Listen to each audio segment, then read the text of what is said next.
All right, how we doing, guys? Just want to tell you, thank you for taking the time out. I know we're winding down Coverings 2021. I want to thank you guys for taking the time out, sitting with us to hear about what's new and exciting with an electric radiant floor heat. So, quick introduction. I'm Dustin Brevet, Senior Product Manager for Membrane Shower Systems and Floor Heat here at Laticrete. On behalf of the Laticrete family, we again thank you for spending the time with us. With me on stage today is Mr. Gil Vignoles, a technical sales manager within our tech service department, and he's going to be assisting me in the mock-up installation of our floor heat system. Some quick housekeeping on each of your seats. You guys got brochures that speak to the system itself, and also registration cards to win some Laticrete swag. So while you're sitting here, scan the QR code, and you guys can be entered to win some nice, cool stuff. So as we get into it, when you think about the world we live in now with COVID, there was a lot of time where people were locked up in their houses, right? And that's what led to understanding deficiencies or understanding potential improvements you want to make to your dwelling, to your house, to your bathroom, kitchen, so on and so forth.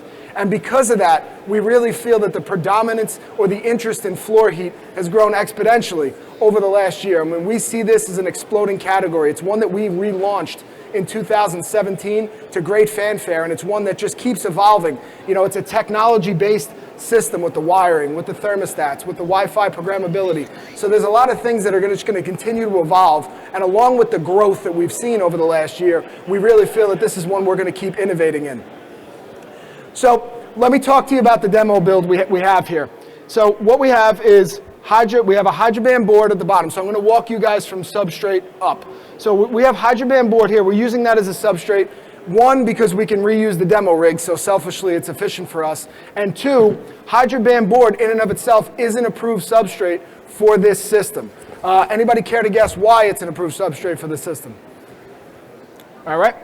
Being that it's extruded polystyrene, it acts as a thermal break. So if I'm installing this over cold concrete or it's, subgrade flooring where it's a little bit colder in nature, this acts as a thermal break, which allows the system to be more efficient, thus heating up quicker, dispersing heat faster, and just getting an overall better use of the electricity, so more cost efficient. You're going to hear productivity and cost efficiency a lot throughout the system. We have it in a number of various different ways as it facilitates through the system. So what Jill's doing right now is just keying the thin set into the substrate nicely, and what he's going to be doing then is placing our new STRATA heat mat directly on top. Now let's talk about the mat. The mat is a translucent uncoupling mat that acts as a floor heat, that acts as the wire integration system. So there's a lot of cool things about said mat.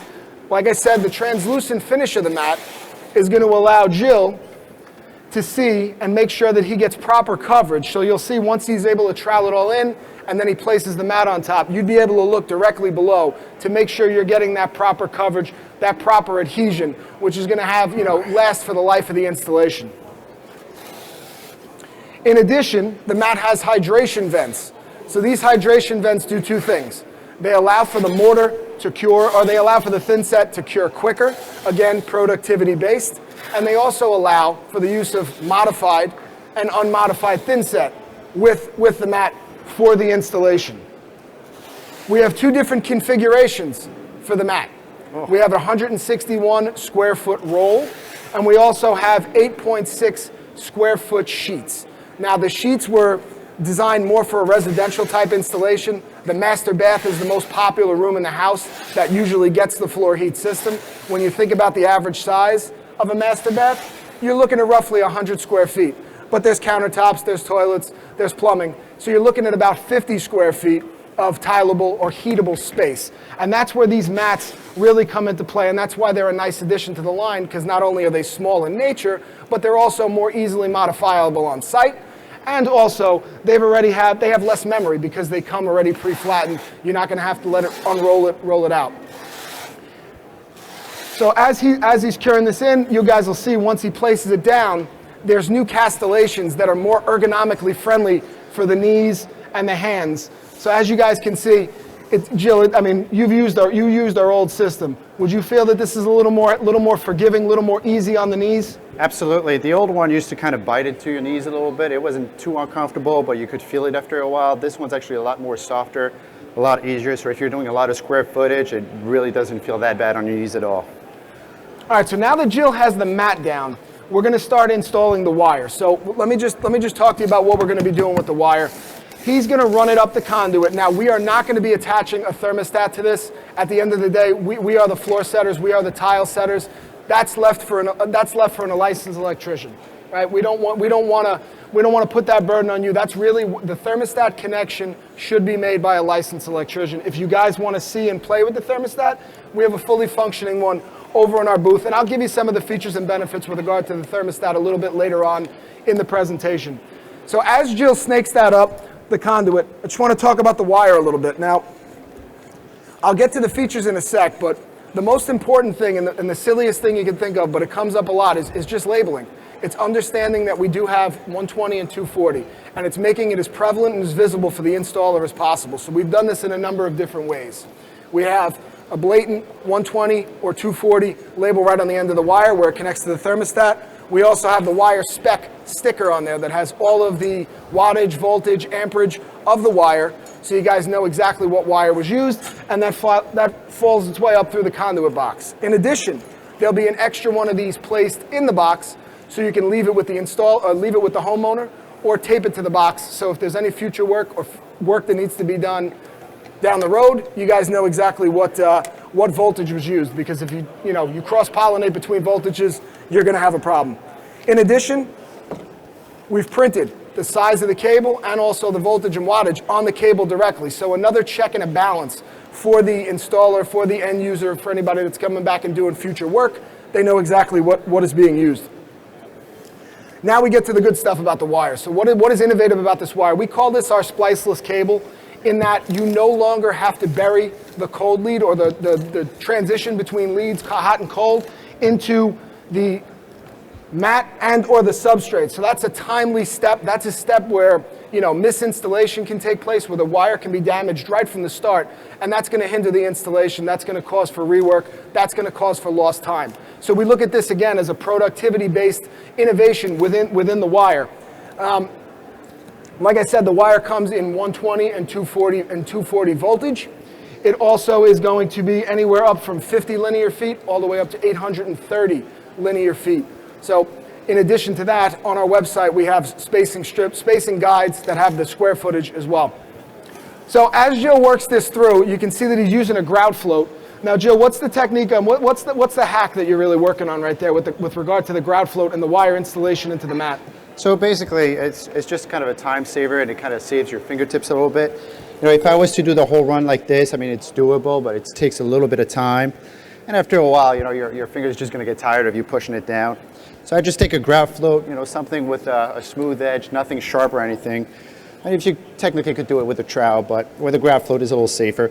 And I basically kind of follow the wire and push it down as I go along. So it kind of speeds up the installation, makes it easier on my hands. And again, it's just easier on your body overall. Now, as you can see, Jill is using 3-peg spacing. So there's a number of different spacing recommendations we have. We have 232, which is the minimum that we recommend based on the output of the wire. And then we also have 3-peg and 4-peg. 3 and 4-peg are what we call our UL approved installation. So we had UL come in and certify our installation method, our installation materials, and as part of their guidelines, 3 and 4-peg spacing are what they recommend and what they've certified as a UL certified installation. Dustin, did you mention the fact that it's spliceless over here? I did mention that it's spliceless. Okay. In addition to the labeling that I talked about for the voltage and the wattage, we also have very distinct labeling to let you know when you have to start to bury when you have to start to insert the mat into the floor. So one other tip, in addition to the 3 and 4-peg spacing, we also recommend that you start installing the mat 6 inches or 3 castellations away from the wall. That's twofold. One, it's based on efficiency of the system, and 2, if you wind up having extra wire that runs around, you always have that extra space to then come in and fill any gaps. Also, nobody really kind of, walks in at 6 inches against the wall unless you're trying to sneak around or anything, but that's just that space that nobody's going to walk on. And this is going to heat up where you're going to basically put the wire. The heat's only going to radiate about 1.5 inches on each side, maybe 2 inches. So you're just saving money, and as Dustin mentioned, if you have too much wire, you actually have space to sneak it through. Yep. And for additional reference, we also have a marker that marks the halfway point of the wire, so you can kind of get a gauge of how much you have left, how much you've already laid, so then you can go back and fill in any gaps with any of the excess. And then last but not least, as part of our productivity-based system, we have our thermal pack. So that is exclusive to us. That is an additive that when added to the thin set, and Jill, I believe we added to 254 Platinum. That is correct. You want to add the thermal pack to sanded thin sets. So unfortunately, none of the lightweights are eligible for this, just because it doesn't radiate and the heat doesn't dissipate with the lightweights. It's more of an insulator. So use the 254, 253, anything sanded, the heat will radiate throughout, and it'll accelerate the heating time, save a little bit of your electric bill, so it's a win-win. Yeah, so what that thermal pack does, I mean, we've done the research, right? It saves you anywhere from 15 to 25% usage. So you're thinking about, again, productivity based, it's an energy saver, it's a money saver. And then last but not least, I know I didn't really touch upon it a lot because we didn't do it as part of the installation, is our thermostat. We have a programmable version that you manually put inputs in, and it tracks your routine based on your inputs. And then we have the Wi-Fi enabled thermostat, right? That's another one that not only works on what you input for yourself, it also starts to learn your routines and then turn on at times that you typically use it. So if I know that it's 7 o'clock every night, I like to use it, I like to have it at 80 degrees, it's gonna start to heat itself up so it gets to temperature around 7 o'clock. It also works in accordance with the GPS tracker of your phone. So if it knows you are X miles away from the house, it starts to take that into account as it learns your routine. So again, it learns to heat up more efficiently, work more efficiently, act more efficiently, and that helps you save overall money for the end user, right? So there's productivity throughout. There's productivity in the translucent mat, the spliceless cable, right? The very accurate and key labeling within the label, so that helps the installer. And then there's productivity in the thermal pack and also the thermostat for the end user. So there's a lot of good stuff packed into this system, and we really are excited with where it can take us based on the interest with electric radiant floor heat right now. Yeah. So, sorry, I just wanted to mention that thermostat at our booth is actually a Wi-Fi thermostat. You can actually walk up to it and hook your phone up to it if you want to play with some of the Wi-Fi features.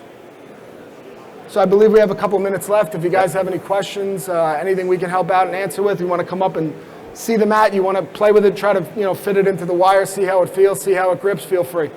So thank you guys. Thanks.